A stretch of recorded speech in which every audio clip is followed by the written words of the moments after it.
awareness isn't really being the watcher, and it's not really being the witness. Both of those are things that egos do. And egos can get, more or less skilled at being the witness or being the watcher, or being more or less present. All that stuff are things the ego may or may not become good at if it really tries hard.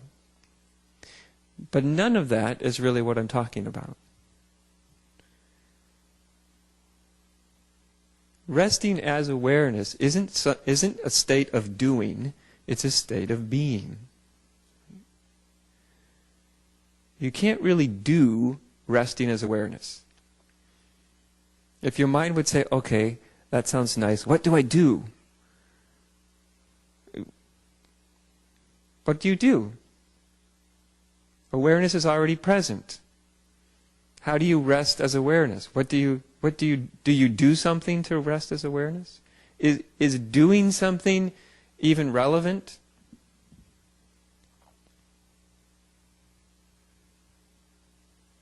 You see, resting in awareness is a state of being, not a state of doing. And so you also sort of surrender or relinquish the doer. That thing inside of you that's made up in your mind that's always trying to get something right, understand it, do it correctly, wants to know, how do I do this, how do I do that, how do I perfect this, that's the doer. Right? And the doer is always asking questions, mostly questions like, how do I do that? Right? Well, the way you do resting as awareness is you relinquish the doer. Pat it on the head. Let it know that it's what can you say? It's irrelevant. Don't whisper it, though. It doesn't like to hear that. And just rest. So, in order to rest, it's a letting go. And probably more accurately, it's a state of letting be.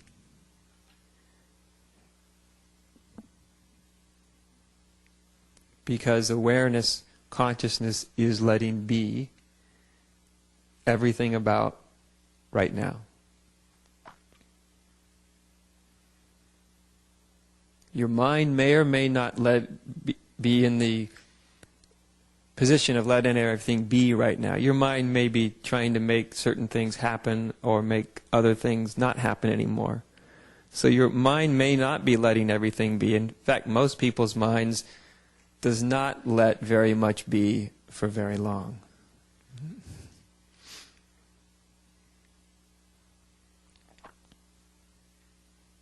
So in order to just rest as awareness, there's relinquishing the sort of the neurotic need to understand, and it's also letting go of the neurotic need to do.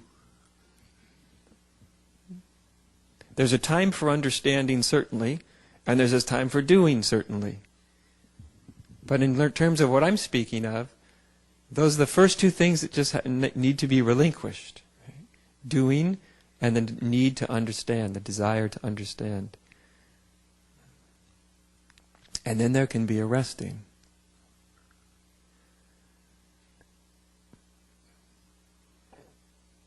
Now when most people begin to rest, relax, acknowledge that this thing we're calling awareness or consciousness is fully present and functional,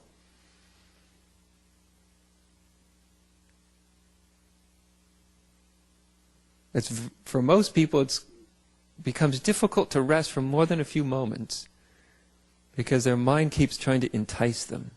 Like a seductor or a seductress.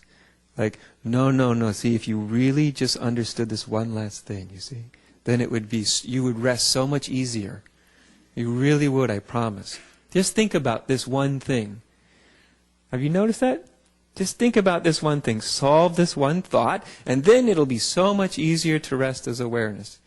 Isn't that what thought is often doing? It says, well, you did a nice job of resting for 5 seconds.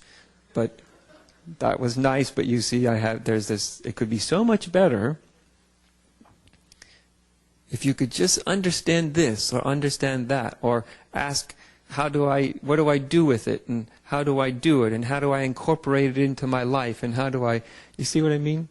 It's a very, in one sense it's obvious, but it's also very subtle. That movement of mind that's always trying to understand, trying to do.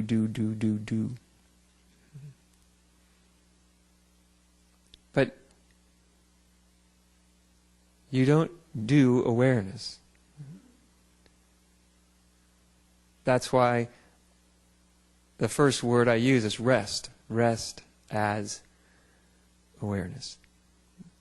Because see, resting as awareness immediately gets your involvement out of the egoic mind state.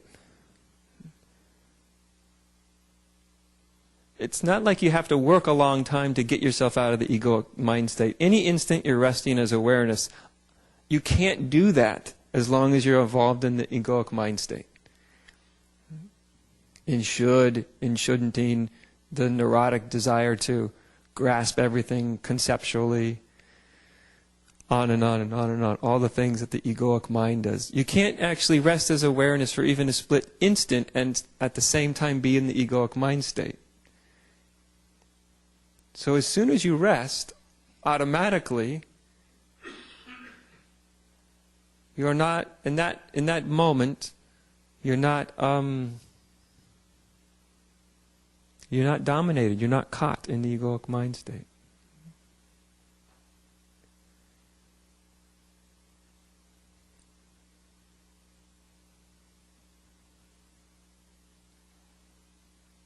Now, as I often tell people, if you did this one simple thing with any consistency, that would be amazing. If you could do this one simple thing with any kind of consistency, any real consistency. By that, I don't mean necessarily you sustain it for a long time. That's not what I mean by consistency. I mean just not being lured into the mind trying to figure everything out, spiritually speaking.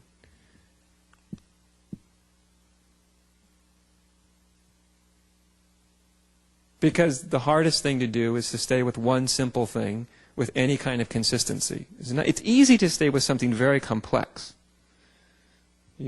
I could give a very complex, complicated, intricate, possibly interesting, maybe even entertaining spiritual teaching. And you could stay with that with such consistency. You could think about it for days or weeks, or you may even be able to think about it for months, and you might be, if you were captured by it, you could be very consistent about it, But to give anybody something extraordinarily simple, here's the teaching. Here's the teaching and the method. Rest as awareness. It's a little more difficult to have any consistency with that. Because, why? Because there's nothing for the egoic mind to do. Right? And it gets a little nervous when there's not much for it to do. Does it not? It gets a little unsettled. But nonetheless, that's the core. That's the core teaching, and if you want to call it a technique, that's the core technique. That's it.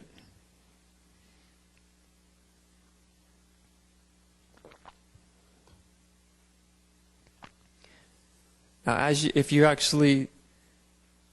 resting as awareness actually happens,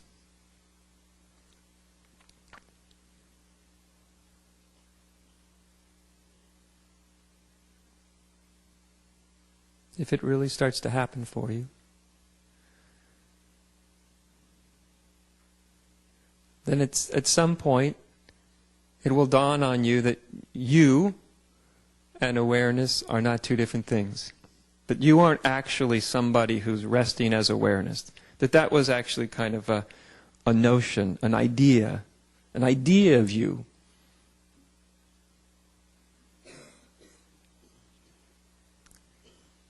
That actually awareness is much more what you are than all the ideas that you ever had about yourself in your life.